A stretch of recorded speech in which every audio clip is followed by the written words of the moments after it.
Poultry नेपालको poultry मित्र नमस्कार, म उपेन्द्र श्रेष्ठ। पोल्ट्री सम्बन्धी विभिन्न खबरहरू हेर्नको लागि हाम्रो यस च्यानललाई सब्सक्राइब गर्न नबिर्सिनुहोला। सब्सक्राइब गर्नको लागि यस भिडियोभन्दा तल दिएको सब्सक्राइब बटनमा क्लिक गर्नुहोला। बर्ड फ्लूको कारणले बजार ध्वस्त नै भएको छ। कुखुराहरू कुनै पनि कोल्ड स्टोरबाट राम्रोसँग बिक्री भएको छैन। लगभग 75% बिजनेस डाउन भइसकेको छ। 2083 साल असार महिनाको 15 गते सोमबारबाट लागू हुने गरी जिउँदो ब्रोइलर कुखुराको दरमा अहिलेसम्मकै एकैचोटिको भारी गिरावट अर्थात् रु 20ले गिरावट भई घटेर रु 250 कायम भएको छ। यो कोल्ड स्टोर घाटा दर रेट हो।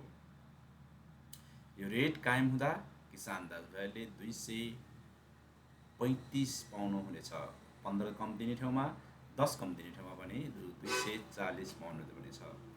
तर पनि यो रेटमा पनि अझै बिक्री हुनु गाह्रो छ। कतिपय किसान दाजुभाइहरूले डिलरहरूले कोल्ड स्टोरमा 180 देखि 200 सम्म पनि कुखुरा छारेको भन्ने हामीले खबरहरू सुनेका छौँ, प्रत्यक्ष देखेका छौँ।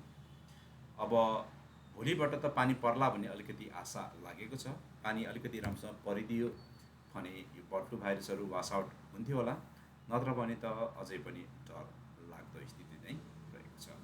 आफ्नो फार्मको वरिपरि बायोसेक्युरिटीमा चाहिँ पक्कै पनि राम्रो ध्यान दिनुहोला। सबैजना निराशमा छौँ, सबैले एकअर्कालाई साथ दिउँ।